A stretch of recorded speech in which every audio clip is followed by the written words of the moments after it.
자, 오늘 말씀의 제목입니다. 칼빈의 5대 교리는 비성경적이다. 오늘 다시 쓰는 구원론 3탄 하겠습니다. 아까도 제가 잠깐 말씀드렸지만 장로교에서는 참 하기 힘든 그런 설교입니다. 장로교 목사님들도 이 칼빈의 5대 교리가 안 좋다는 것을 아는 분들이 제법 있으십니다. 그러나 어떤 노예의 압력 혹은 기타 여러 가지 우리가 알지 못하는 어떤 이유들에 의해 가지고 알고 있음에도 불구하고 설교를 못하는 그런 안타까운 상황들이 종종 벌어지고 있습니다. 아시겠지만 저희 교회는 노예의 타치를 받지 않기 때문에 그냥 막 설교해야 됩니다. 그러니까 오늘 한번 그동안 이 칼빈주의 그리고 칼빈의 5대 교리에 대해서 많이 들어왔던 여러분들, 원컨대 오늘만은 1시간 정도만 여러분이 그동안 배웠던 걸 잠깐만 내려놓고요, 제가 드리는 증거들을 한번 비교 검토해 보셨으면 좋겠습니다. 원컨대 비교 검토해 보고도 오늘 비교 검토해 봤더니 지금 김준사 얘기 들어봤더니 야 그래도 아닌 것 같아. 논리가 부족하고 성경적인 것이 좀 부족하고 이거는 칼빈의 5대 교리 맞는 것 같아 라고 말씀하신다면 노터치하겠습니다. 여러분의 권한입니다. 제가 여러분들을 설득시킬 수도 없고요, 또 사람은요 설득당하는 존재가 아닙니다. 사람은 설득당하는 존재가 아닙니다. 사람은요 자기가 스스로 자기에게 설득돼야지만 이해가 되는 그런 아주 희한한 그런 구조를 갖고 있습니다. 저는 그냥 여러분들이 스스로 자기가 설득될 수 있도록 어떤 꺼리만 제공하는 거지 절대 여러분들을 설득시키려고 이 자리에 쓴 것도 아니고요. 저는 그냥 팩트만 전하겠습니다. 그냥 나팔수로서 외침으로만 끝낼 겁니다. 나머지는 여러분들의 몫입니다. 그러나 원컨대 한 번만, 딱 한 번만 고집, 아집, 경험, 지식 이런 것들을 자기를 방어하려는 기제들을 잠깐만 내려놓고 그냥 이 사실에만 주목해서 분별을 해보셨으면 하는 바람을 전합니다. 서두가 조금 길었네요. 시작하겠습니다. 칼빈의 5대 교리는 비성경적이다.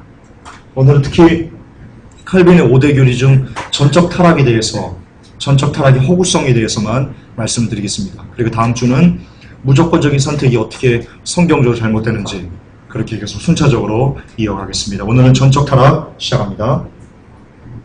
우선 여러분 칼빈의 5대 교리가 무엇인지 잠깐 설명을 하고 그리고 넘어가겠습니다. 여러분들은 그동안 이 칼빈의 5대 교리는 모르지만 목사님들로부터 5대 교리를 배우지는 많이 않았을 겁니다. 그러나 목사님들이 대부분 이 5대 교리라는 베이스 하에 여러분들에게 구원론을 설교를 했습니다.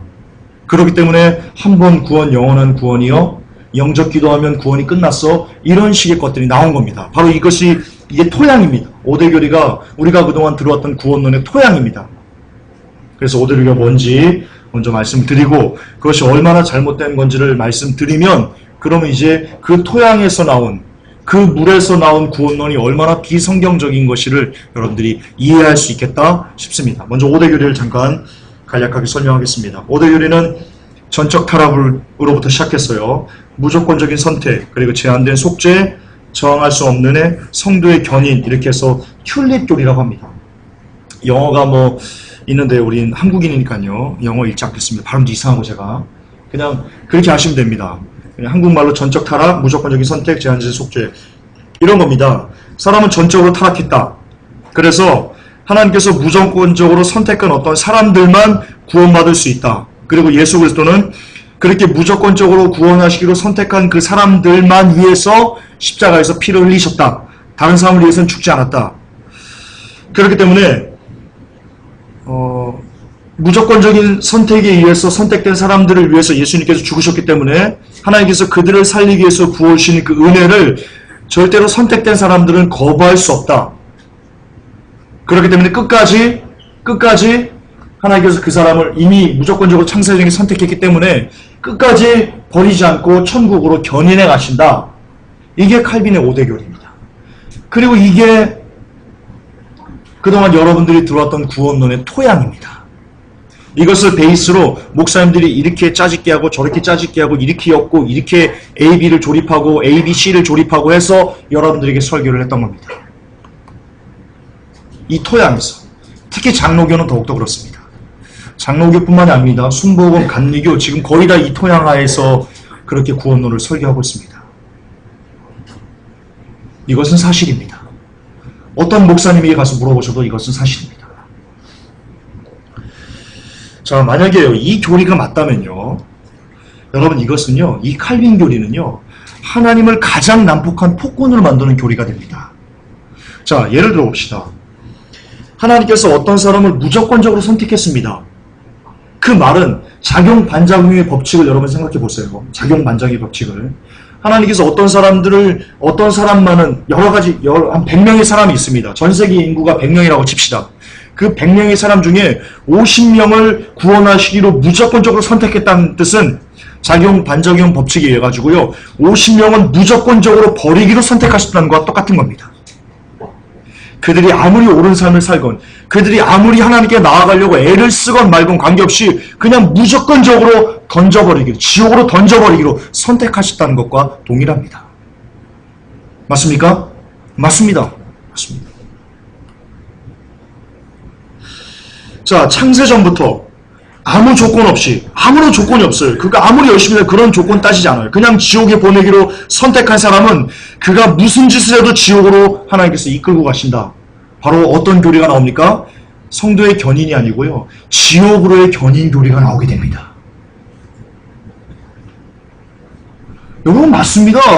지옥 견인 교리가 나옵니다. 이 칼빈 교리가 맞다면, 성경적이라면. 또한요, 그는 어떤 지옥으로 보내기로 하나님께서 창세전에 아주 예정한 사람은요, 유기하기로 예정한 사람은요, 그가 지옥으로 가는 것에 대해서 하나님께서 하는 그 심판에 저항할 수가 없습니다. 자, 저항할 수 없는 은혜가 뭡니까? 칼빈 교리에서. 내가 하나님 은혜를 받기 싫어요. 아, 나 진짜 하나님 같으면 나 싫다니까 그냥 나 내 맘대로 살 거야. 그럼에도 불구하고 하나님께서 주신 그 은혜를 이 사람은 저항할 수가 없어요. 그래서 그 은혜에 굴복할 수밖에 없어서 구원받을 수밖에 없는 사람으로 변화되는 겁니다. 자, 이게 뭐냐? 이 교리를 똑같이 대입하면요, 그가 하나님을 찾고 싶고 천국에 가고 싶어요. 막 미치겠어요. 그럼에도 불구하고 하나님께서 지옥으로 유기하시는 그 어떤 그 힘에 저항할 수가 없다는 것과 똑같은 교리가 나옵니다.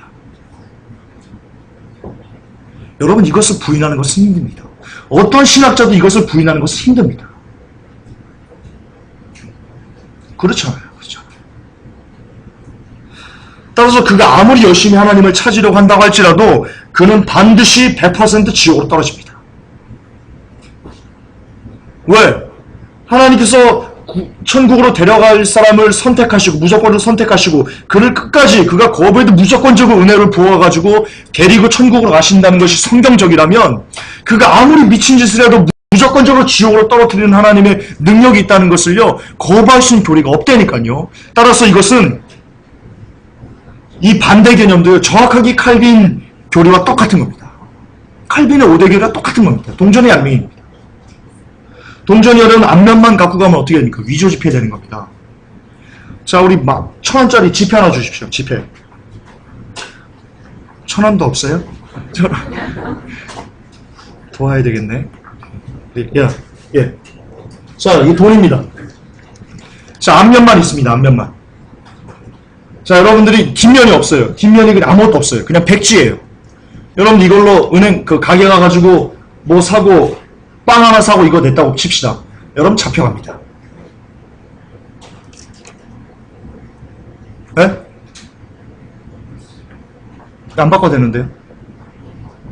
안 나와요 지금? 아, 추웠다고요?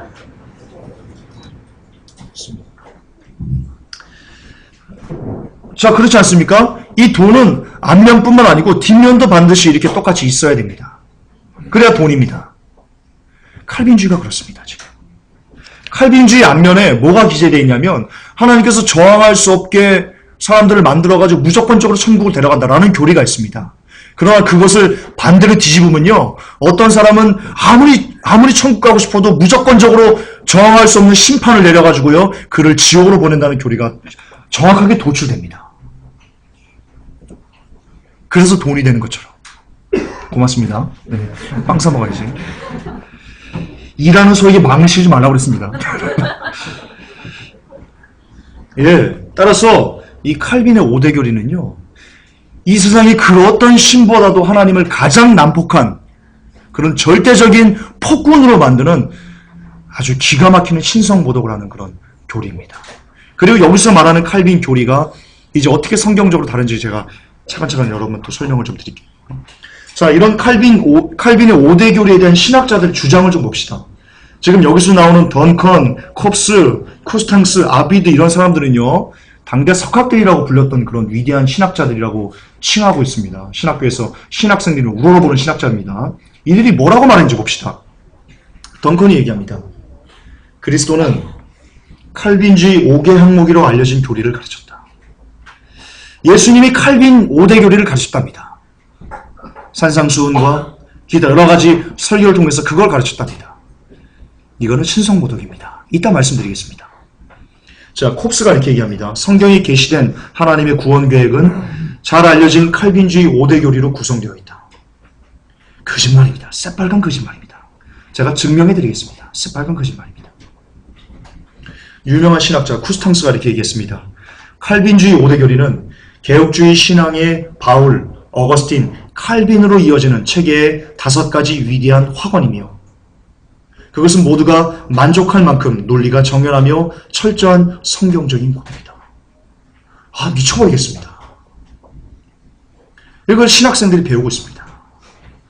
이걸 배워서 목사가 돼가지고 여러분들에게 설교하고 있는 겁니다. 자, 칼빈주의는요, 우리 바울 선생이 만든 겁니다. 라고 설교하고 있는 겁니다. 성경은 보지 않고 신학생들이 성경 안 보거든요. 성경 안 봅니다. 저희 동기 중에 성경 보는 거의 없습니다. 저희 못 봤습니다. 아실 겁니다. 그러니까 성경도 안 보고 그냥 교수들이 떠드는 그 말만 그냥 받아가지고요. 자, 여러분 칼빈주의 5대 교리는요, 우리 바울 선생이 만든 겁니다. 그렇게 가르치는 겁니다. 성경을 읽어보면 전혀 그렇지 않은데요. 전혀 그렇지 않은데요. 제가 증명해 드릴 겁니다. 성경으로 증명해 드릴 겁니다. 아비디가 이렇게 합니다. 칼빈주의는 예수 그리스도께서 가르치신 교훈이다. 그 외 거의 대다수의 신학자들이요, 칼빈주의 신학을 마치 개혁주의 신학, 종교개혁을 통해서 일어난 개혁주의 신학과 동일시합니다. 따라서 오늘날은요, 이 개혁주의 신학 이꼬르 칼빈주의라고 해도 지나친 발언이 아닙니다. 우리는 지금 개혁교회죠. 그렇죠. 뭐 침례교, 뭐 감리교, 뭐 성결교, 순복음, 장로교 다 개혁교회를 표방합니다. 근데 이 개혁교회 신앙이 뭐냐? 칼빈주의 구원론입니다. 칼빈주의 5대 교리입니다. 이게 말이 안 되는 겁니다. 여러분, 우리는 종교개혁하지 않았습니다. 저는 단언코 말씀드리겠습니다. 칼빈주의 5대 교리가 우리를 지배하고 있는 한 여러분, 우리는 종교개혁을 했다고 말씀해서는 안 됩니다. 왜냐? 칼빈주의 5대 교리는 로마 카톨릭 교리가 똑같거든요. 왜? 칼빈주의 누가 만들었다고 제가 지지난주에 설명했습니까? 어거스틴이 만든 겁니다. 로마 카톨릭이 만든 겁니다. 우리는 종교개혁을 한 적이 없습니다. 정말 정신 차려야 됩니다. 종교개혁 한 적이 없습니다. 우리는. 정말 칼빈주의는 성경적인가? 먼저 오늘은 칼빈주의 5대 교리 중에 이 전적 타락에 대해서, 전적 타락의 호소성에 대해서 제가 말씀드린다고 그랬죠. 우선 이 전적 타락에 대한 신학자들의 견해를 또 한번 봅시다. 유명한 신학자입니다. 팔머. 전적 타락은 자연인은, 우리들 얘기하는 겁니다. 사람은 근본적으로 하나님을 기쁘게 할 어떠한 선도 행할 능력이 없다는 것을 의미한다. 자, 말이 맞는 것 같은데 틀립니다. 제가 그것을 비교 분석해 드릴 겁니다. 말이 맞는 것 같습니다. 원래 사탄이가 그럽니다. 맞는 말처럼 하면서 그 진짜 핵심을 가리는 겁니다. 자, 프랭크 백이 이렇게 얘기합니다. 그러므로 사람은 전적으로 타락했고 그는 하나님을 기쁘게 하는 모든 능력을 전적으로 상실했다. 자, 사람이 전적으로 타락한 것은 맞습니다. 뒤에 나옵니다. 그러나 하나님을 기쁘게 하는 모든 능력을, 전적인 타락이 전적인 무능력인가에 대해서는 우리가 생각해 봐야 됩니다. 조금만 더 보겠습니다. 사람은 참으로 하나님을 기쁘시게 하는 일을 단 한 가지도 행하지 않는다. 베트너가 말했고요. 성경은 하나님의 일에 대해 응답할 수 없는 타락한 사람의 전적 무능력을 강조한다. 탈복과 크램톤이 얘기했고요. 아주 유명한 신학자죠. 여러분들도 아주 좋아하는 신학자일 겁니다. 아더 핑크 이렇게 얘기했습니다. 철저한 칼빈주의자인데요. 아더 핑크. 우리는 처음부터 자연인은 하나님을 사랑하고 섬길 수 없다는 사실과 죄인으로 그 자신이 회개하고 믿을 수 없다는 사실에 직면하게 된다. 자, 이 칼빈주의 신학자들은, 그리고 우리 개혁주의 신학자들은요, 어떻게 얘기하냐면 전적 타락은 이꼬로 전적 무능력이다 라고 이렇게 등식화시키고 있습니다. 이게 틀린 겁니다. 이게 틀린 겁니다. 자, 우선 이 칼빈주의 전적 타락을 좀 더 먼저 좀 고찰을 해보겠습니다. 칼빈주의는 전적 타락을 이렇게 부릅니다. 전적인 무능력, 근본적인 타락, 넘치는 타락, 확대된 타락, 근본적인 부패. 이렇게 얘기하는데요. 결국 이들의 주장은 한 가지입니다. 이것은 하나님께서 명령하셨음에도 사람은, 그러니까 성경에 보면 모든 사람들이 회개하고 내게 나아오라 라고 이렇게 명령하셨죠. 그렇게 명령하셨음에도 사람은 그것을 듣고도 회개하고 복음을 믿을 수 없기에 반드시 하나님의 주권적인 선택에 따른 은혜가 그 사람에게 있어야지만 사람은 복음을 믿을 수 있게 된다 라고 말하는 겁니다. 복음이 들려집니다. 자, 우리 창조 형제가 복음을 모릅니다. 제가 가서 창조 형제에게 창조 형제는 예수님께서 우리를 위해 죽으셨고 창조 형제는 죄인인데 창조 형제 죄인을 위해서 우리 예수님께서 죽으셨습니다 라고 하면서 이런 제가 복음을 전합니다. 근데 그 복음을 듣고도요, 창조 형제가 절대로 믿을 수 없다는 겁니다. 제 말을 듣고도.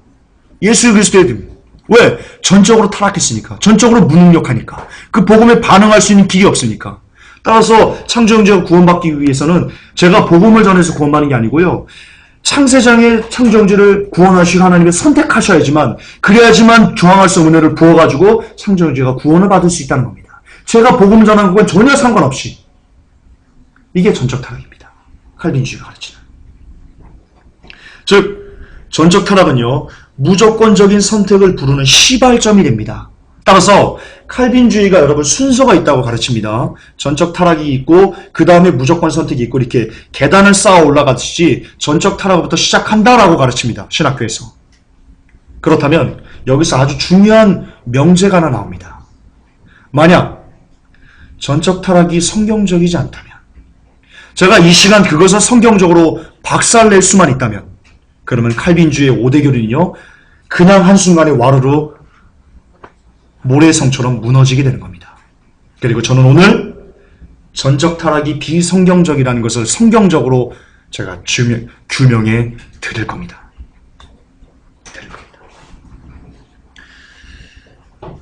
예, 써놨습니다. 만약 전적 타락이 성경적으로 옳지 않다는 것이 증명된다면 무조건적인 선택도 설 자리를 잃게 됩니다. 칼빈주의는 무너집니다. 전적 타락만 무너지면 칼빈주의는 무너집니다. 자, 전적 타락이 없으면 무조건적인 선택도 없다. 제 말이 아닙니다. 칼빈주의자들 말입니다. 헨코가 말합니다. 전적 타락이 부정되면 주권적인 은혜도 거절된다. 여기서 말하는 주권적인 은혜는 저항할 수 없는 은혜를 얘기하는 겁니다. 이것은 곧장 제한된 속죄와 무조건적인 선택과 성도의 견인 교리들의 거절로 연결되며 필수적으로 이 모든 교리들이 버려지게 된다. 자, 헨코가 뭐라고 얘기했습니까? 신학자가. 칼빈주의입니다, 이 사람. 전적 타락이 부인되면, 그게 성경적으로 박살이 나면 칼빈의 5대 교리는 와르르 무너질 수밖에 없다라고 제 얘기가 아니고요, 같은 칼빈주의자인 헨코가 얘기합니다. 거스트너 유명하죠.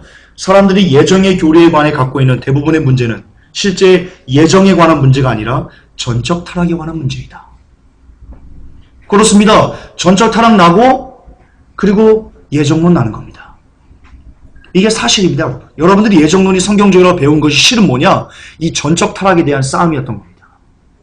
근데 뒤에 보시면 알겠지만요, 이 칼빈주의들이 전적 타락을 얘기하는 그 관련 성구들이요, 완전 쓰레기입니다. 전혀 근거가 없습니다. 그걸 그냥 우리가 많이 이단에서 많이 보는 거 있죠? 그냥 구절 하나 딱 떼가지고 그냥 딱 봐라 이렇게 하는 거, 그거와 너무나 유사합니다. 칼빈주의는요, 이단입니다. 칼빈주의는 성경적으로 이단입니다. 여러분, 제가 지금 무서운 얘기하는 겁니다. 장로교 대다수의 목사님들이 지금 이단적인 구원론을 여러분들이 가르치고 있는 겁니다. 그리고 천국으로 보내겠다고 하고 있는 겁니다. 이건 섬뜩한 겁니다. 섬뜩한 겁니다. 그러니까 제가 말씀드린 겁니다. 종교개혁은 일어난 적이 없다고. 종교개혁은 일어난 적이 없습니다. 더 나아갈까요? 종교개혁은 쇼입니다. 종교개혁은 쇼입니다. 저는 돌 맞을 각오로 하고 여러분 말씀드린 겁니다. 이게 사실입니다. 종교개혁은 쇼입니다. 아비드가 얘기합니다. 전적 타락은 반드시 무조건적인 선택과 정할 수 없는 은혜의 교리를 필요로 한다. 예, 전적 타락이 붕괴되면 칼빈주의는 붕괴됩니다. 그동안 여러분들이 배웠던 구원론은 붕괴됩니다. 자, 웨스트민스터 신앙 고백을 좀 봅시다. 큰일 났다. 이 뭐지? 이거 지금 약이 없다는 건데? 왜 그러지? 가만 있어봐. 왜 약이 없지?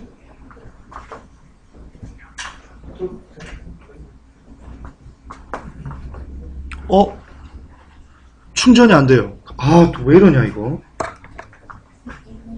주여. 왜?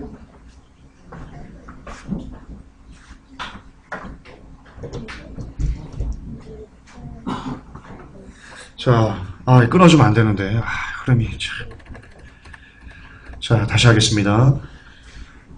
웨스트민스터 신앙 고백. 유명하죠? 거기서 전적 타락을 이렇게 얘기합니다. 사람은 스스로 죄에 빠짐으로 구원을 얻을 만한 선행을 행할 의지력을 아주 상실해버렸다. 그러므로 자연인은 선에서 멀어지고 죄로 죽었으니 자력으로는 회심할 수 없을 뿐 아니라 회심하려고 하지도 않는다. 여러분, 웨스트민스터 신앙 고백은요, 특히 장로교 목사님들이요, 목사가 될 때 나는 이것을 믿습니다라고 선언해야지만 목사 안수가 주어지는 그런 겁니다. 따라서 목사님들은 칼빈주의 구원론, 칼빈주의 5대 교리는 내가 성도들에게 전해야 될 구원론에 합당합니다라고 그것을 인정하고 그리고 목사 안수를 받는 겁니다. 제가 목사 안수를 안 받는 이유 중에 하나가 이겁니다. 저는 아멘할 수 없습니다. 아멘 안 하면 목사 안수 안 주거든요. 저는 아멘할 수 없습니다. 이런 이단적인 학상에 저는 그러고 싶지 않습니다. 결국 웨스트민스터 신앙 고백에서 말하는 전적 타락은요, 하나님의 무조건적인 선택에 따른 특별한 은혜가 있어야지만 사람은 구원받을 수 있다라는 뜻입니다. 이단적입니다. 자, 만약에 전적 타락이 옳다면 그럼 이 성경들은 어떻게 해야 됩니까? 이 성경 구절들은 도대체 어떻게 해석해야 됩니까? 사도행전 17장 30절입니다. 함께 읽겠습니다. 알지 못하던 시대에는 하나님이 허물치 아니하셨거니와 이제는 어든지 사람을 다 명하사 회개하라 하셨으니. 하나님께서 회개하라 하셨습니다. 회개할 능력이 없는 사람한테 하나님이 회개하라 하십니까? 여러분, 그렇게 하나님이 막무가내신가요? 성경 보면요. 우리 예수님께서 여인을 전제할 때, 우물가의 여인을 전도할 때 어떻게 하셨어요? 야, 너 나 믿어? 안 믿으면 죽어, 너? 그러셨어요? 굉장히 합리적으로 그 사람의 그 아이의 마음을 어루만지면서 우리 하나님이 그러신 분이라고. 굉장히 합리적이고 이성적이고 누구나 다 얘기해도 들을 수 있는 그런 귀를 갖고 있는. 회개하라 명하셨어요. 능력이 없는 자에게 명하지 않아요. 복음의 빛이 비치면 사람은 그것을 받아들일 수 있는 능력이 있는 거예요. 물론 전적 타락과 전적 무능력은 달라요. 제가 이따 설명을 좀 드릴게요. 그리고 마가복음 1장 15절에 가라사대 때가 찼고 하나님의 나라가 가까웠으니 회개하고 복음을 믿으라 하시더라. 세례 요한이 한 말입니다. 하나님의 나라가 가까웠다. 너들 회개하고 복음을 믿어라 라고 할 때 아직 성령님이 역사하지 않았을 때입니다. 그렇죠? 성령님은 예수님 승천하신 다음에 이 땅에 오시는 겁니다. 근데 이 세례 요한의 말을 듣고 나옵니다. 군인도 오고 누구도 오고 우리가 어떻게 해야지 구원받습니까? 나옵니다. 그 말을 듣고 어떻게 된 겁니까? 아니 헨코, 거스트너, 칼빈 씨 어떻게 된 겁니까, 이거? 도대체 당신들은 성경을 읽기는 읽어봤습니까? 아니, 뭐라고 해석할 거예요, 뭐라고. 그러면 성령님이 그들의 마음을 감동해가지고 막 바리새인들 막 오고 막 찾아오게 한 거예요? 사도행전 16장 31절에 가로되 주 예수를 믿으라 그리하면 너와 내 집이 구원을 얻으리라. 이거 이방인 간수에게 한 말입니다. 아시죠? 네, 이방인 간수에게 사도 바울이 한 말입니다. 그리고 이 말을 듣고 진짜 예수님을 영접하고 그 가정이 구원을 받습니다. 이 뭐 어떻게 설명할 거예요? 이 구절이 없어져야죠, 그러면. 여러분, 전적 타락은 성경적입니다. 저는 전적 타락을 인정합니다. 하나님, 이 사람들이 너무나 부패해가지고 스스로의 힘으로 하나님을 찾을 수 없다는 걸 저는 인정합니다. 그건 성경적인 개념입니다. 누구도 스스로의 힘으로, 의지로 그 어떤 누구도 하나님을 찾을 수 없습니다. 그러나 하나님이 계시해 주시기만 하면, 자신의 모습을 계시하거나 복음을 주거나 어떤 빛을 사람에게 비추기만 하시면, 그러면 우리는 그 빛을 받아서요 하나님을 찾을 수 있습니다. 그게 성경적인 개념입니다. 근데 이들은, 칼빈주의자는 이 전적 타락과 전적 무능력을 완전히 혼동해 섞어버렸습니다. 이렇게. 그래서 그냥 아무리 빛을 비춰도, 하나님이 아무리 계시해도 그냥 모를 거랍니다. 그냥 찾을 수, 그냥 무조건적으로 하나님이 선택하셔야지만, 그래야지만 구원을 받을 수 있다고 얘기하는 겁니다. 이건 거짓말입니다. 새빨간 거짓말입니다. 성경은 그것을 증명합니다. 로마서 5장 12절에 이러므로 한 사람으로 말미암아 죄가 세상에 들어오고 죄로 말미암아 사망이 왔나니 이와 같이 모든 사람이 죄를 지었으므로 사망이 모든 사람에 이르느니라. 예, 이렇게 우리는 전적으로 타락했습니다. 죄가 우리를 지배하고 있습니다. 성경에 보면요, 하나님께서 아담과 하와는요 우리의 모양을 따라 우리의 형상대로 지음을 입었다고 그러는데요, 셋은 어떻게 나오냐면요, 셋, 아담과 하와가 낳은 아들 중에 셋이 있죠. 제일 처음으로 셋의 이름이 기록되죠. 그 성경 보세요. 아담이 자기의 형상과 자기의 모양을 따라 셋을 낳으시니라고 되어 있습니다. 이처럼 아담과 하와가 선악과를 따먹고 범죄함으로 인해 가지고요 우리의 영은 죽은 겁니다. 하나님과의 완전히 단절된 겁니다. 저는 이 전적 타락을 부인하지 않는다니까요. 그러나 하나님께서 전적으로 타락했으니까 우리를 완전히 버리셨습니까? 아닙니다. 계속 우리를 구원하시려고 하잖아요. 계속 우리를 계시하시잖아요. 그분의 모습을. 그러니까 모세가 알아보잖아요. 떨기나무에서 하나님께서, 모세가 묻지 않습니까? 당신 누구십니까? 하나님께서 I am이라고 자신을 계시하시지 않습니까? 그분을. 그러니까 모세가 알아보지 않습니까? 예, 이렇게 우리가 하나님께서 우리에게 그분의 모습을 계시하실 때, 드러내 보실 때, 그것을 보면서도 우리가 그분이 하나님이구나 라고 알 수 없지 않다는 겁니다. 그런 능력까지 우리가 타락하진 않았다는 겁니다. 따라서 전적 타락과 전적 무능력은 전혀 다른 겁니다. 전혀 다른 겁니다. 네, 빨간색으로 써놨는데요. 칼빈주의가 가르치는 전적 타락은 사람의 타락에 대한 교리가 아닙니다. 사람의 타락에 대한, 죄로 인해서 타락한 그 교리가 아니고요. 그것은 사람이 복음을 듣고도 예수 그리스도를 영접할 수 없다는 전적 무능력을 가르치는 아주 기괴한 해석일 뿐입니다. 자, 성경은 인간이 철저하게 부패한 타락 그 자체라고 말하고 있습니다. 동의합니다. 하지만 끝까지 전적 무능력은 말하지 않습니다. 만약 전적 타락이 전적 무능력과 동일하다면 다음의 성경 구절들은 무엇을 의미하는 겁니까? 칼빈주의자들은 대답을 한번 해보시기 바랍니다. 자, 출애굽기 35장 29절입니다. 함께 읽겠습니다. 시작. 만에 원하는 이스라엘 자손의 남녀마다 여호와께서 모세의 손을 빙자하여 명하신 모든 것을 만들기 위하여 무품을 가져다가 여호와께 즐거이 드림이 이러하였더라. 여러분, 이스라엘 백성들이 하나님께요, 하나님을 즐겁게 섬겼습니다. 자, 전적 타락, 전적 무능력, 누구도 하나님을 섬길 수 없고 성령께서 그가 하나님을 섬기도록 이끌어야지만 섬길 수 있다면 어떻게 되는 겁니까? 아직 이때 성령께서 일하시지 않았을 때예요. 이 땅에 오지 않으셨을 때예요. 그냥 모세의 말을 듣고 모세의 가르침을 따라서 그들이 하나님을 즐거이 섬겼는데요. 자원해서. 어떻게 설명할 겁니까?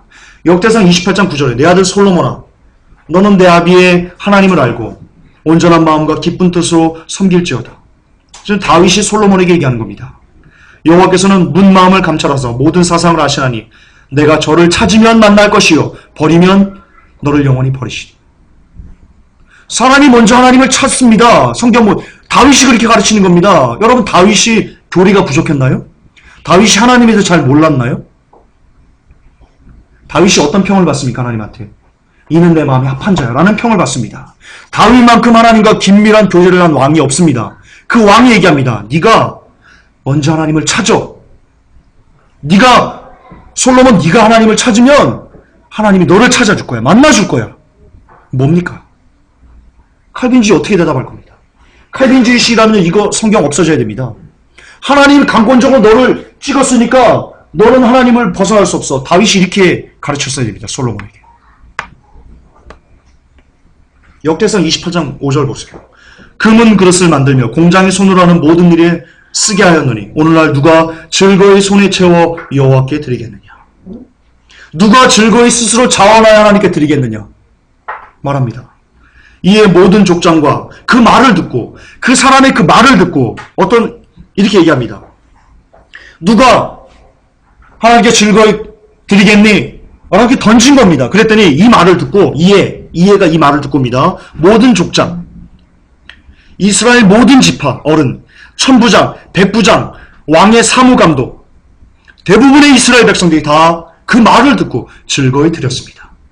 그 사람의 말을 듣고, 성령님의 말이 아닙니다. 그 사람의 말을 듣고.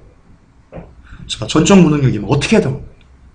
이거 다 버려야 됩니다. 이 성경 구절 다 쓰레기로 버려야 됩니다. 칼빈주의에서 말하는 전적 타락, 전적 무능력이 옳다면, 그게 성경적이라면, 예수님께서 그것을 가르쳤다면, 이 성경은 그냥 다 쓰레기로 가야 됩니다. 출애굽기, 역대상, 역대하, 그리고 기타 스가랴, 스바냐 다 쓰레기통으로 가야 됩니다. 말이 됩니까?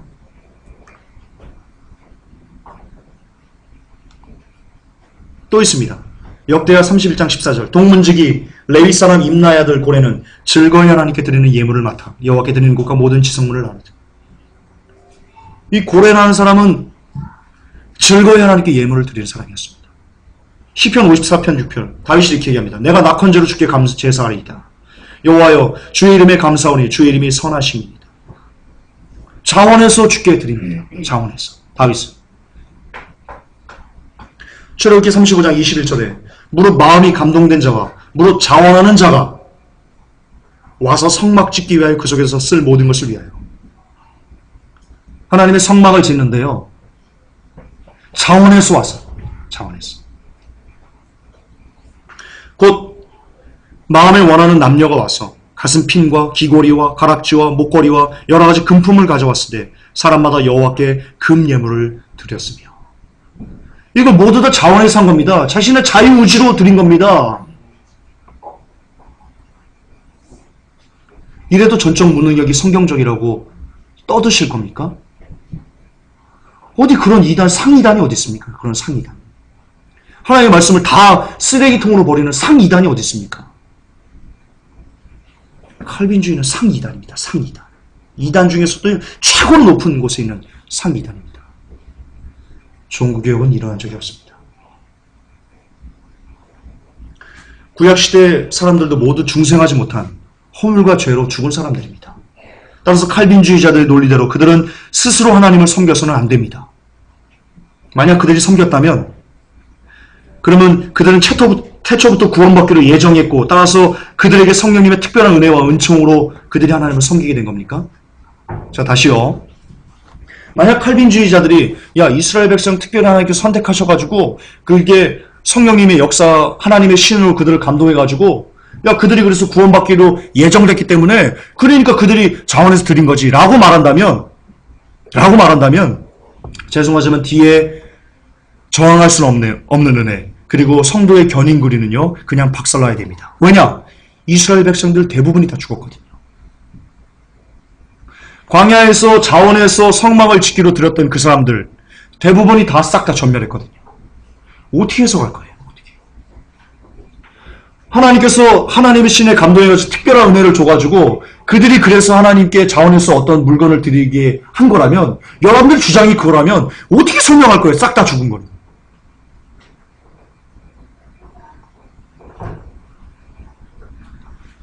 말이 안 되잖아요. 말이 안 되잖아요.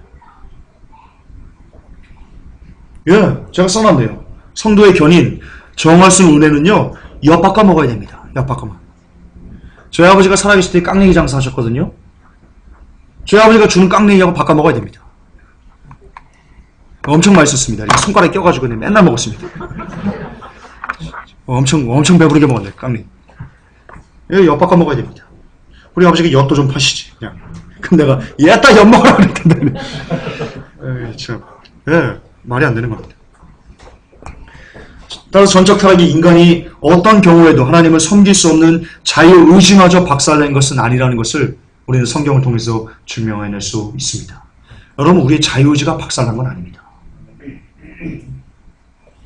사람은 누구나 하나님에 대해 배울 수 있고 알 수 있고 믿을 수 있습니다. 하나님께서 그렇게 알 수 있고 믿을 수 있는 그 자유의지를 남겨두신 겁니다. 왜?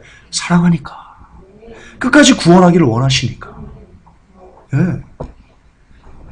따라서 하나님께서 계시만 해주시면, 계시만 해주시면 덥네. 안 더우신가요? 그러니까 왜 이렇게 덥네. 그냥 조금만 참읍시다. 더우면 좁니다.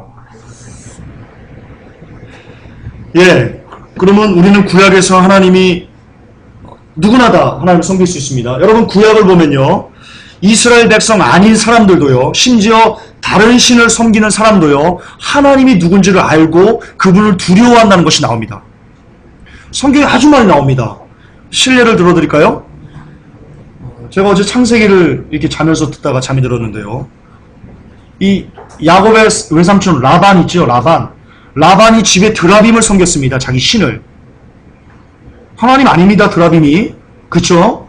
근데 꿈에 지시하심을, 꿈에 나타나가지고 야곱에게 삼가 아우만 하지 말아라고 할 때요, 순종합니다. 그리고 야곱한테 가서 얘기합니다. 내가 너를 해할 권세가 있었다. 근데 너의 아버지 하나님께서 너하고 삼가 말하지 말라고 하기 때문에 내가 말 안 하겠다. 하나님 때문에 내가 너를 가만두겠다라고 하는 겁니다. 왜냐? 라반이 하나님을 두려워한 겁니다. 다른 신, 드라빔을 섬기면서도, 다른 신을 숭배하면서도 하나님을 섬겼던 겁니다. 하나님을 두려워했던 겁니다. 어떻게 해석할 겁니까? 어떻게? 전적 타락이라면, 전적 무능력, 하나님을 절대로 알 수 없다면, 심지어 복음을 전해도 하나님을 알 수 없다면, 이 라반을 어떻게 해석할 겁니까?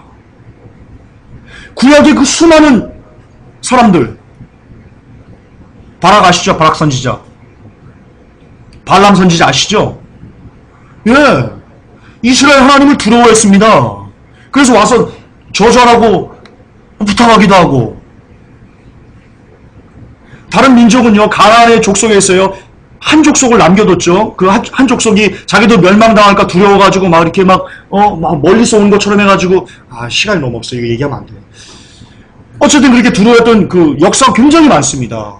이방신을 섬기면서도 하나님을 두려워하고 경외했던 민족들의 역사가 성경에 엄청 많이 기록되어 있는데, 그 도대체 뭐란 말입니까, 그러면?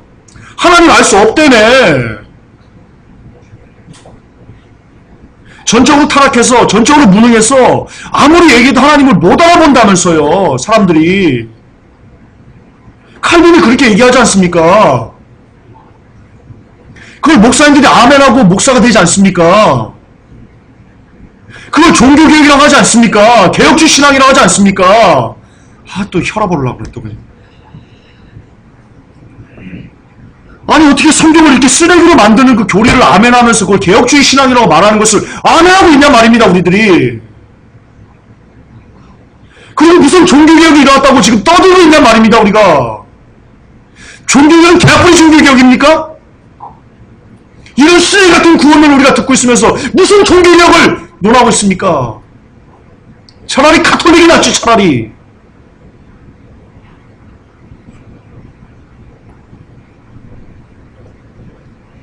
그들은요, 성령님의 도움이 없이도요, 하나님을 알고 믿고 그분을 두려워할 줄 알고 그랬습니다. 그래서 인간의 타락이 자유의지마저 파괴했다는 것은 아니라는 겁니다.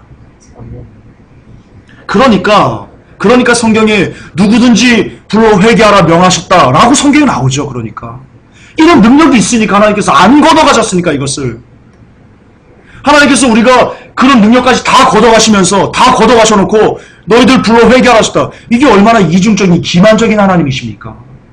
능력을 다 걷어가놓고 나는 봐도 창조 형제가 어떻게 설명해야 되나? 제가 창조 형제가 저를 바라볼 수 없게 능력을 다 걷어갔습니다. 예를 들어서. 그리고는 저를 못 알아보는 거에서 한탄하는 겁니다. 왜 나를 못 알아봐! 막 창조 형제를 때려가지고 기억상실증을 걸리겠다니까요. 제가 예를 들면 저를 봐도 모르는데 저에 대한 기억을 까맣게 뒤졌다니까요. 그렇게 제가 만들어 놓고는 창조 형한테 가가지고 왜 나를 못 알아봐? 지옥이야. 이게 말이 됩니까 이게? 지금 칼빈주는 이렇다고 가르치는 겁니다. 칼빈의 오대교는 이렇다고 가르치는 겁니다. 정말 미치고 팔짝들이 오르신 겁니다 이게. 이걸 그동안 우리가 구원론이라고 들어온 겁니다. 여러분 총체적인 난국입니다. 총체적인 난국.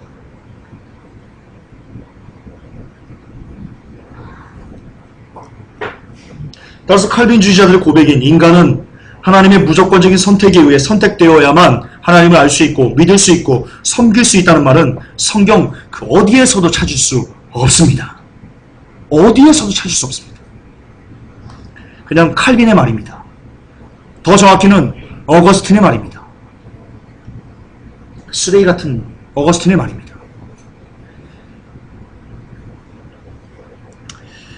하나님께서 계시만 하시면 하나님께서 주신 그 숭고한 자유의지로 어느 누구나 하나님을 알 수 있고 믿을 수 있고 섬길 수 있습니다.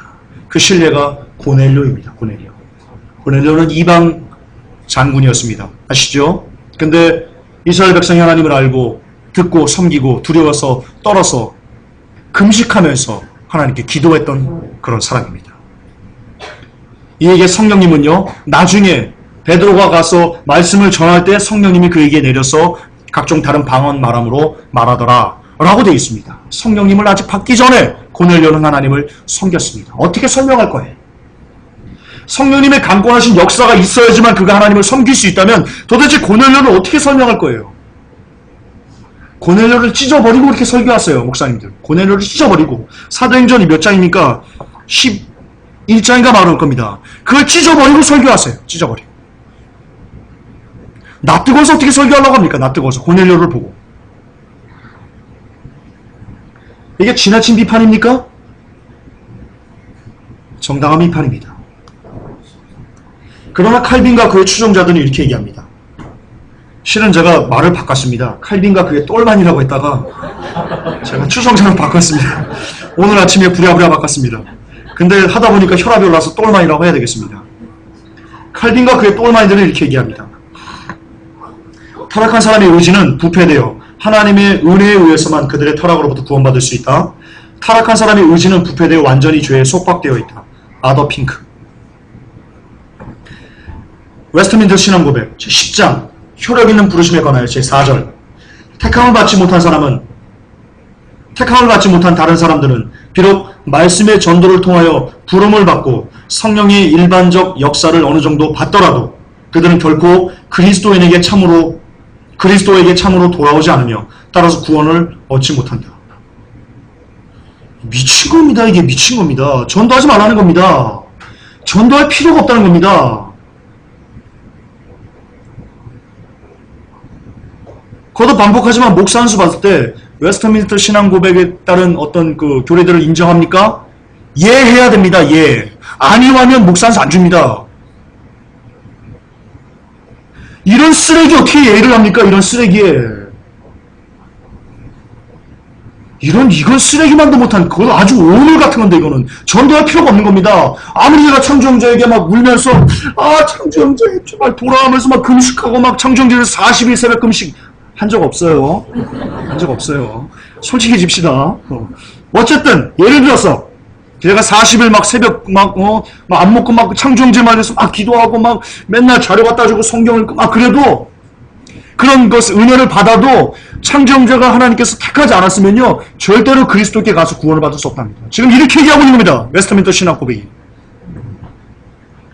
이런 개쓰레기 같은 신앙 고백, 이게 무슨 신앙 고백입니까?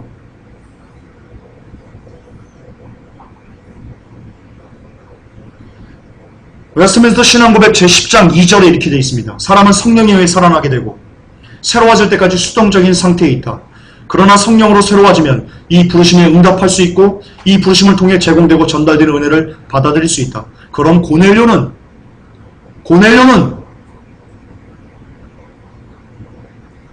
정말 짜증나는 신앙 고백이 아닐 수 없습니다. 이걸 저는 이렇게 부르고 싶습니다. 웨스트민스터 지옥 고백. 그렇게 부르고 싶습니다. 그렇게 부르는 것이 마땅합니다. 합당합니다.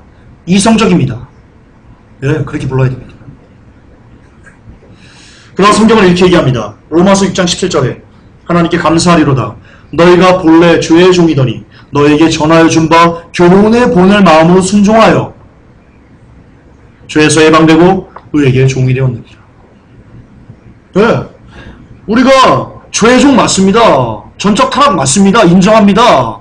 하지만 죄의 종인 전적 타락인 사람한테 복음이 들어가면 그 빛이 비춰지면 어둠이 물러가는 겁니다. 그리고 누구나 그것을 받고 믿음으로 순종하는 사람들은 구원을 받는 겁니다. 네, 그게 성경입니다. 이게 성경입니다. 이게 성경적인 구원론입니다. 칼빈과 그의 이건 안 고쳤구나. 칼빈과 그의 똘마니들은 제발 성경을 처음부터 다시 보십시오. 처음부터. 사도행전만 한 10번 묵상해도요. 야, 칼빈 이거 구원도 이상한데 이거. 야, 이거 타락이 이상한데 이 고넬료 어떻게 설명해야 되지? 아마 이럴 겁니다. 그럴 겁니다. 여러분 진짜 목사 맹신하면 안 됩니다. 제가 교계 신문 기자를 할 때요. 어떤 교단도 제가 취재 간 건 아니고 아냐면요. 솔직히 말합니다. 취재 간 건 아니고 제가 아는 겁니다. 들어서. 교회가 딸랑 2개입니다. 2개. 여러분 교단이 교회들의 연합체입니다. 거창하지 않습니다. 그런데 그 교회가 2개입니다. 2명의 목사님이 교단을 만든 겁니다. 2명의 목사님이 교단을 만든 겁니다. 합동 무슨 해가지고 교단을 만든 겁니다. 그러면 거기 성도님들도 많이 없습니다. 물론 성도가 많고 적다 그런 얘기를 하는 게 아니고요. 어쨌든 교단을 어떤 누군가를 가르칠 어떤 교실도 준비되어 있지 않고 커리큘럼도 준비되지 않고 그냥 목사님 2명이 의기투합해가지고 교단을 만들었습니다. 그리고 거기서 신문에 광고 내가지고 신학생들을 모아서 거기가 한 20-30명 들어갑니다. 주일날 예배당으로 쓰고 평일에는 거기서 신학교를 운영하는 겁니다. 그 교회를. 그렇게 단기 숙성 과정으로 6개월 만에 붕어빵 찍어듯이 목사 한 수 딱 줘가지고 그들 목사가 됩니다. 그런 교단도 있습니다. 많습니다. 그런 교단 많습니다. 거기서 배출된 목사님들 많습니다. 여러분 목사의 말은 하나님의 말이 아닙니다. 제가 거듭 반복하지만 제 말은 김만환 선생의 말은 하나님의 말이 아닙니다. 하나님의 말씀은 오직 성경입니다. 오직. 따라서 우리 목사님이 칼빈 이렇게 가르쳤는데요. 성경에서 어떻게 얘기하는지, 성경에서 구원을 어떻게 얘기하는지 그걸 들으십시오. 그걸 귀 기울이십시오. 그게 크리스찬입니다. 아니 말씀의 노예가 돼야지. 목사님의 노예가 돼서 어떻게 하겠습니까? 목사님이 죽으면 죽을 겁니까? 목사님이 여러분을 천국으로 인도합니까? 벗어나셔야 됩니다. 목사님의 그늘에서 벗어나셔야 됩니다. 그리고 성경의 그늘로 들어가셔야 됩니다.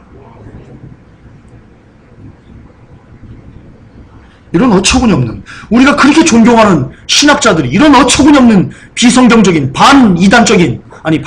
이단적인 얘기를 하고 있는데 그것을 미비판적으로 아멘하고 있습니다. 따라서 성경에 내 백성이 지식이 없으므로 망하느라, 여러분 그것은 WCC에만 적용되는 문제가 아닙니다. 모든 것에 다 적용됩니다.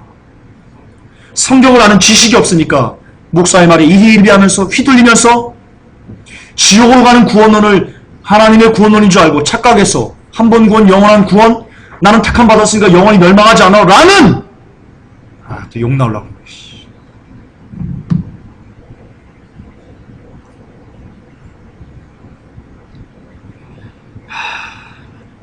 욕하지 맙시다. 욕하지 않는 사회, 바른 사회. 자, 넘어갑시다. 라는 아주 더러운 그냥 넘어갈게요. 자, 이제 나옵니다. 칼빈은 무슨 근거로 자유의지의 타락인 전적 무능력을 말했나? 여러분, 전적 무능력은요, 자유의지마저 타락했다고 얘기하는 겁니다. 도대체 말하는 근거가 뭔가? 몇 개 안 됩니다. 자, 칼빈주의자들이요, 또 칼빈이요, 이 전적 타락을 끌어낸, 가져온 겁니다. 성경에서. 가져온 성경 구절들이요, 몇 개 안 됩니다. 그러나 반면, 사람이 전적으로 무능하지 않아. 하나님께서 계시만 하면 누구든지 하나님 알 수 있어. 라는 것은요, 자, 퍼센트로 따지겠습니다. 성경이 100이라고 봅시다. 그러면,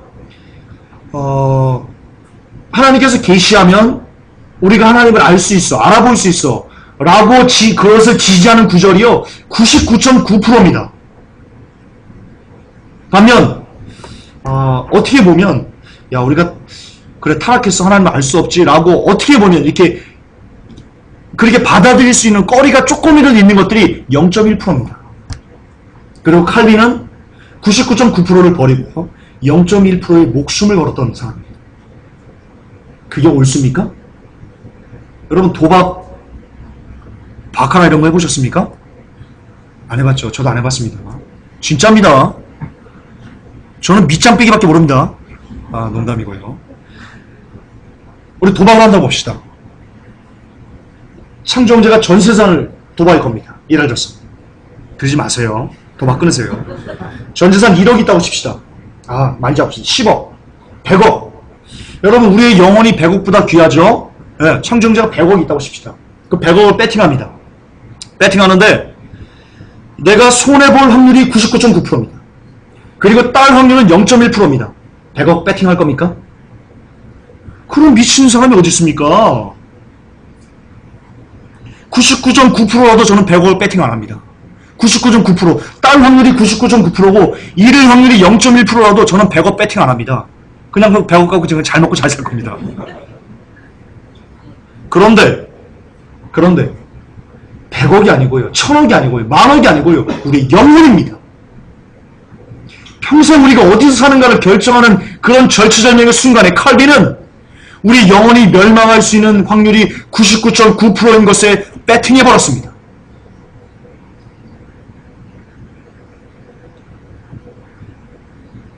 우리가 지금 그 짓을 하고 있습니다.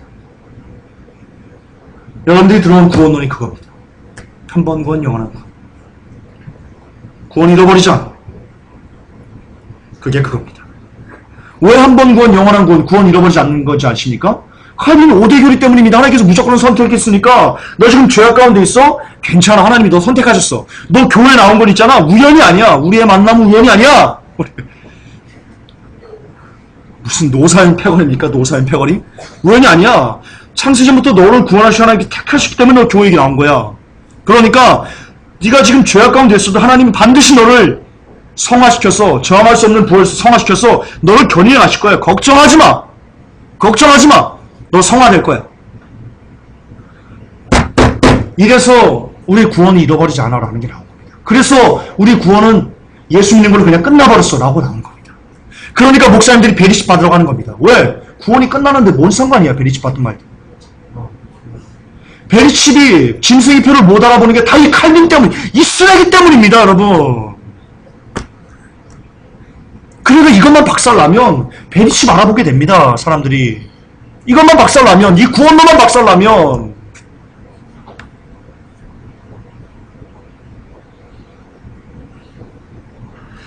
자, 칼빈이 이렇게 얘기하는 겁니다. 여기서 한 3-4개 정도 인용합니다. 에베소 2장 1절입니다. 너희 허물과 죄로 죽었던 너희를 살리셨도다. 그때 너희가 그 가운데 생하여 이 세상 풍속을 쫓고 공중의 권세 잡은 자를 따랐으니 곧 지금 불순종의 아들들 가운데 역사하는 영이라. 전에는 우리도 다 그 가운데서 우리 육체의 욕심을 따라 지내며 육체와 마음이 원하는 것을 하여 다른 이들과 같이 본질상 진노의 자녀였더니 국률에 풍성하신 하나님이 우리를 사랑하시 그 큰 사랑을 인하여 허물로 죽은 우리를 그리스도와 함께 살리셨고 너희가 은혜로 구원을 얻은 것이라. 자, 이 구절을 갖고 이렇게 해석하는 겁니다. 이 구절을 갖고 칼빈주의자들이요. 자, 죽은 사람 예수 그리스도 안에서 믿음을 행사할 수 없다. 이렇게 일반화 오류를 범하는 겁니다. 아니 도대체 이게 어떻게 우리가 죽었으니까 믿음을 행사할 수 없다라는 게 어떻게 뽑아서 나옵니까 도대체 이 구절에서. 그냥 우리가 그동안 배웠던 겁니다. 우리 죄로 죽었죠. 아담과 이후로 선악과 먹고 죽었죠. 우리 죽었는데 하나님이 은혜로 우리를 살리셨습니다. 이걸로 끝내면 됩니다. 이걸로 오하리 하면 됩니다. 이걸로 대충 오케이입니다. 근데 이들은 칼빈은 여기서 이걸 끄집어냅니다. 자, 우리가 죽었지. 그러니까 우리는 예수 그리스도 안에서 믿음을 행사할 수 없다. 정말 기가 막히는 겁니다. 기가 막히는 겁니다. 어떻게 이걸 뽑아올까? 어떻게 이런 논리를 가져올까? 아더 핑크가 이렇게 얘기합니다. 죽은 사람은 이 구절을 갖고 죽은 사람은 어떤 일도 자발적으로 할 수 없다. 도대체 이 구절에 죽은 사람이 어떤 일도 자발적으로 할 수 없다라는 내용이 어디 나옵니까? 여기 어디 나옵니까? 안 나옵니다. 성경이 안 나옵니다. 지들이 꾸며낸 겁니다. 칼빈이 꾸며낸 겁니다. 아더 핑크가 꾸며낸 겁니다. 존 브리너, 죽은 죄인들이나 영적 생명이 없는 자들은 영적으로 행할 수 없고 따라서 그들 안에는 믿음을 얻을 능력이 없다. 자, 여러분, 에베소서 2장 1절부터 5절까지가 우리가 믿음으로 구원을 얻을 수 없다는 얘기입니까? 이걸 어떻게 이렇게 해석합니까? 근데 이 구절을 이렇게 해석한다니까요. 여러분들은 이걸 통해서 칼빈주의를 설교하는 것을 그동안 여러분들이 아멘하고 있었다니까요. 여러분도 죄입니다. 여러분도 죄입니다. 목사님이 이렇게 이거 갖고, 자, 여러분, 이 구절 딱 읽고요. 자, 이처럼 우리는 어떤 믿음을 행사할 수 없습니다. 성령님 우리를 믿음을 주셔야지만 우리 믿음을 가졌습니다. 라고 얘기를 하면, 저 뒤에서라도, 목사님! 아니, 에베소 2장 1절부터 5절까지가 그게 어떻게 그 내용입니까? 전혀 안 나옵니다, 목사님! 라고 하셨어야죠. 왜? 목사가 신이에요? 목사가 여러분 주인이에요? 목사가 죽으라면 죽어야 돼? 죽는 신임해야 돼요? 청정제 죽어봐요. 신고 안 하잖아요. 웃고만 있잖아요. 이게 정상이지. 죽으라면 누가 김광훈 너 죽어봐. 이래야 돼? 아니잖아요. 그냥 웃어요. 야, 목사님 농담하고 계셔. 그러면 목사님이 이렇게 비성경적인 걸 얘기하면 목사님 아니 그 내용이 어떻게 그 내용입니까? 하고 예배 시간에도 외쳐야죠. 살려야죠. 그래서 영혼들 이게 목사님의 권위에 위배되는 거예요? 목사님이 이단적인 걸 얘기하고 있는데? 그래서 목사님도 그래서 충격받아가지고 다시 공부하셔야죠. 성경 다시 봐야죠. 우리 집사님이 나한테, 우리 장로님이 나한테 저랬어? 이를 갈지 마시고, 나도 틀릴 수 있다는 걸 좀 자각하시고, 목사도 사람이니까, 사람은 누구나 실수하는 존재이니까, 내가 틀린 거는 뭔가라고 가서 보셔야죠, 이거를. 다시 한번 에베소를 읽어보면서, 신학 책 보지 말고, 그래, 이 부분에, 그렇구나, 믿음을 얻을 수 없다는 구절은 아닌 것 같구나, 라고 깨달으셔야죠. 그게 겸손한 사람인 거죠.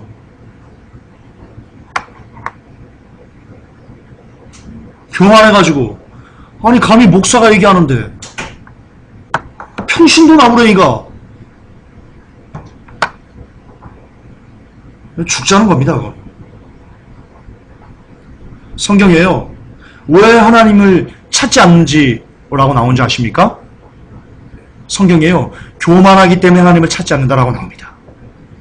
성경 보십시오. 찾아보십시오. 교만하기 때문에 하나님을 찾지 않는다라고 나옵니다. 교만은 패망의 선봉인 겁니다. 목사님들 교만하시면 안 됩니다. 목사님들은 주인이 아닙니다.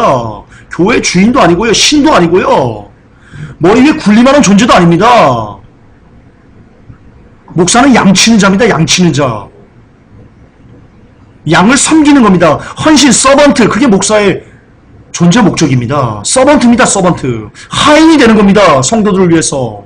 영혼들을 위해서. 그게 목사의 본업의 진짜 이게 정확한 의미, 할라우 원문의 의미입니다.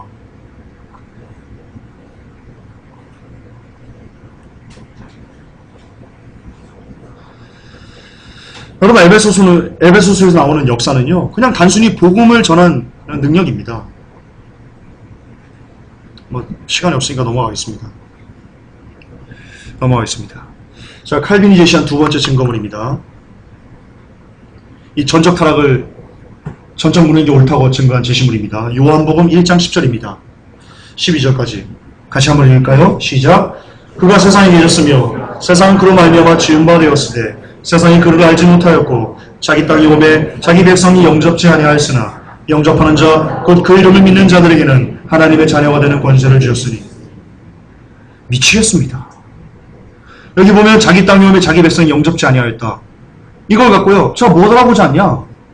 봐도 모르지 않냐? 성령님이 아니고서는 못 알아본다 라고 칼빈이 얘기하는 겁니다. 이게 그 내용입니까? 여러분, 저는 지금 무슨 생각이 드냐면요, 칼빈은 성경을 몰랐습니다.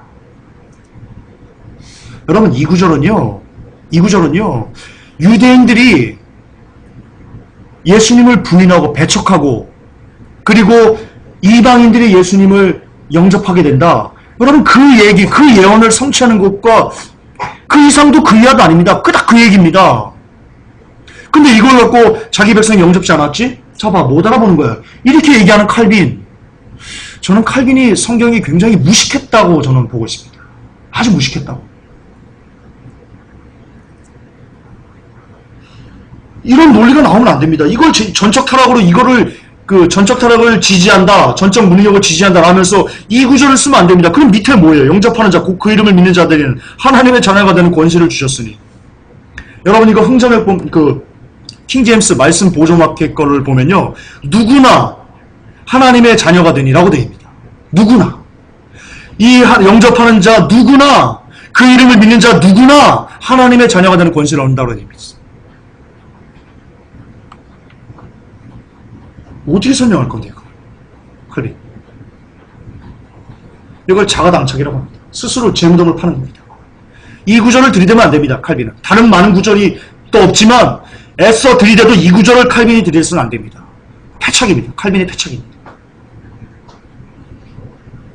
이걸 갖고 얘기합니다. 저 봐라, 스스로 영접할 수 없다. 얘기했죠? 시간이 없어서 넘어갈게요. 자, 칼빈이 제시한 마지막 증거물입니다. 로마서 3장 10절부터 12절입니다. 그리고 이거는 굉장히 많은 목사님들이 증거로 제시하는 겁니다. 전적 타락, 전적 무능력에 대해서. 함께 읽겠습니다. 시작. 기록한 바 의인은 없나니 하나도 없으며 깨닫는 자도 없고 하나님을 찾는 자도 없고 다 치우쳐 한 가지로 무익하게 되고 선을 행하는 자가 없나니 하나도 없도다. 자, 이걸 갖고요, 봐라, 모두가 죄인이니까 아무도 하나님을 찾지 못한다. 옳지 않냐? 전적 타락, 전적 무능력이 옳지 않냐? 라고 얘기합니다. 여러분, 잘 봅시다. 기록된 바 의인은 없나니 하나도 없으며. 인정합니다. 사람은 의인이 하나도 없습니다. 인정합니다. 깨닫는 자 없다. 예, 인정합니다. 하나님을 찾는 자 없다. 인정합니다. 인정합니다.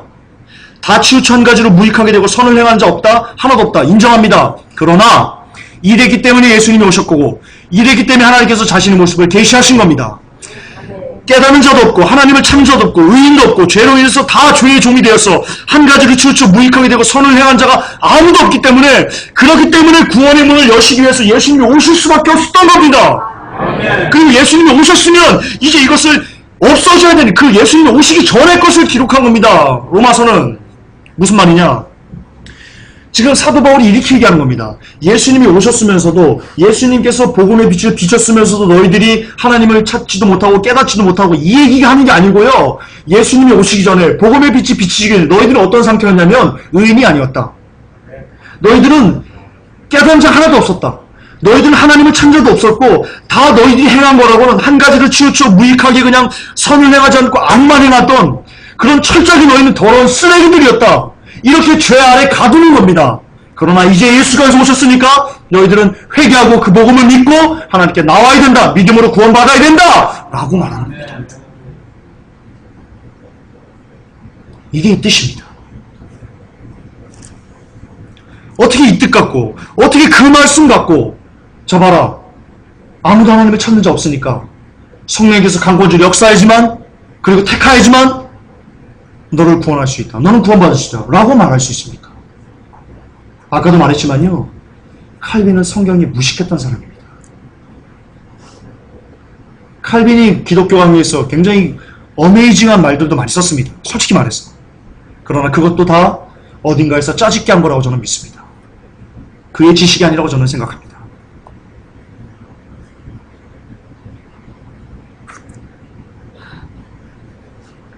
예. 로마서 3장을 수천 번을 읽어도 죄인은 성령님의 도움이 없이는 절대로 복음을 받아들일 수 없다라고 읽을 수 있는 성질은 단 한 군데도 나오지 않습니다. 그러므로 칼빈이 제시한 증거들 모두 다 새빨간 거짓말입니다. 그러므로 칼빈의 전적 타락은요, 비성경적입니다. 그러므로 칼빈의 5대 교리는요, 비성경적입니다. 따라서 그것을 기본으로, 그것을 베이스로 여러분들에게 한 번 구원 영원한 구원이야. 구원 잃어버리지 않아. 영주기도했어. 괜찮아. 구원받을 거야. 괜찮아. 죄져도 괜찮아. 구원받을 거야. 하나님 편히 계실 거야. 라고 말하는 것은 모두 다 쓰레기입니다. 모두 다 쓰레기라고 가둘 수 있습니다. 모두 다 쓰레기라는데 제 목을 걸겠습니다. 제 목을 걸겠습니다. 결론입니다. 이사야 55장 6절입니다. 너희는 여호와를 만날 만할 때에 찾으라. 가까이 계실 때에 그를 부르라. 이사야 선지자가 하나님께 신에 감동돼가지고 얘기합니다. 너희들 하나님 찾아라. 찾을 능력이 없는데 찾으라 할까요? 거듭 말씀드리지만요. 찾을 능력이 우리에게 있는 겁니다. 빛만 비추면, 스파크만 일어나면 불이 붙는 겁니다. 청정제가 어떤 여인을 사랑한다고 봅시다. 두 사람이 눈이 마주쳤습니다. 스파크가 일었습니다. 연애가 시작되는 겁니다. 할렐루야. 똑같습니다. 빛만 비치면 우리는 하나님을 찾을 수 있습니다. 그 능력이 우리 안에 있습니다. 내재되어 있습니다. 하나님이 그것을 걷어가지 않았습니다. 사도행전 17장 26절에 인류의 모든 족속을 한 혈통으로 만드사 온 땅에 거하게 하시고 저희 연대를 정하시며 거주의 경계를 하나셨으니 이는 사람으로 하나님을 혹 더듬어 찾아 발견케 하려 하심이로되 그런 우리 각 사람에게서 멀리 떠나 계시지 아니하도다. 하나님은 처음부터 우리가 선악과를 먹고 죄를 지었음에도 불구하고 하나님의 명령을 어겼음에도 불구하고 그럼에도 불구하고 마지막까지 우리가 돌아오기를 그 근처에서 계셨던, 가까이 계셨던, 나를 찾아주기를 바라고 계셨던, 고대하고 계셨던 하나님의 마음을 이렇게 쓰레기로 만드는 것은 칼빈주의입니다. 예레미야 29장 12절에 너희는 내게 부르짖으며 와서 내게 기도하면 내가 너희를 들을 것이요 너희가 전심으로 나를 찾고 찾으면 나를 만나리라. 할렐루야. 예, 우리가 하나님을 찾으면 만날 수 있습니다. 그 능력이 우리에게 있습니다. 히브리서 11장 6절 믿음이 없이는 기쁘시게 못하나니 하나님께 나아가는 자는 반드시 그가 계신 것과 또한 그가 자기를 찾는 자들에게 상 주시는 이심을 믿어야 할지니라. 그렇습니다. 하나님이 계심을 믿고 나아가는 것이 믿음입니다. 그럴 때 그 믿음을 보시고 하나님께서 우리에게 성령님을 선물로 주시는 겁니다. 성령님 낳고 믿음 나는 게 아니고 우리의 믿음 나고 성령님 나는 겁니다. 그게 성경적입니다. 바꾸면 안 됩니다. 이것은 행위구원 따위가 아닙니다. 좀 정신 좀 차리십시오. 제가 이렇게 말하면 행위구원 잘합니다. 알미니이 잘합니다. 알미니안주의가 뭔지도 모르고 칼빈주의가 뭔지도 모르고 행위구원이 뭔지도 모르는 무식한 사람들이 말이 아닐 수 없습니다. 행위구원입니까 이게? 성경은 이렇게 얘기합니다. 하나님께서 우리가 하나님을 찾기를 원하고 계신다. 그러나 칼빈주의는 이렇게 얘기합니다. 우리가 하나님을 찾을 수 없다. 왜냐? 우리는 전적으로 무능력하니까. 성경은 하나님을 찾을 수 있다고, 하나님을 찾으라고 얘기하고, 칼빈주의는 우리는 하나님을 찾을 수 없다. 기다리라 라고 얘기합니다. 양편의 말이 다릅니다. 여러분들은 누구의 말을 선택하시겠습니까? 제가 최종적으로 여러분들에게 던지는 도전입니다.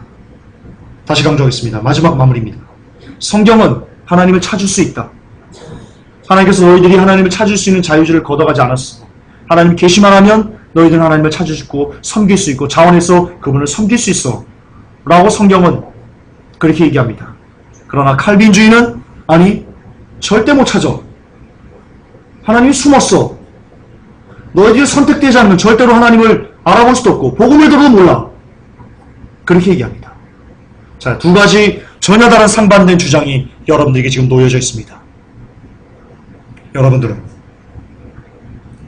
무엇을 선택하시겠습니까? 선택은 여러분의 자유입니다. 그러나 여러분의 자유의지로, 여러분의 자유로 선택한 그것을 그 믿음으로 맺어지는 열매와 결과도 여러분의 책임입니다. 그 결과가 천국이든 아니면 지옥이든. 부디 이 설교를 듣고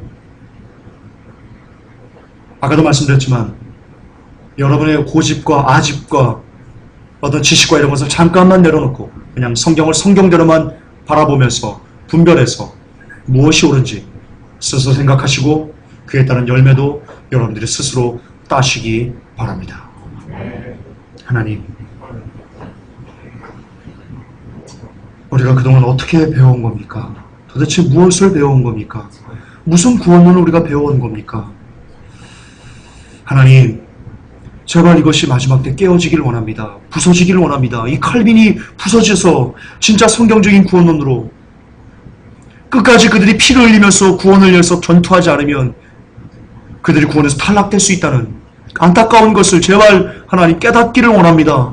그래서 마지막까지 이를 악물고 주님을 붙잡고 주님의 옷자락을 붙잡고 그렇게 구원을 위해서 피를 흘리기까지 두렵고 떨림으로 우리의 구원을 이뤄갈 수 있는 그런 복된 우리가 되기를 원합니다. 주여, 이 작은 설교를 주께서 받으셔서 흡양하셔서 하나님께서 원하시는 곳에 쓰시고, 주님, 그래서 한 영혼이라도 칼빈주의를 벗어나 진짜 성경적인 구원론으로 돌아갈 수 있는 그런 영혼이 한 명이라도 나타날 수 있도록, 열매 맺을 수 있도록 우리 하나님 도와주시옵소서. 우리 주 예수님의 이름으로 감사하며 기도 올렸나이다. 아멘. 주님 감사합니다.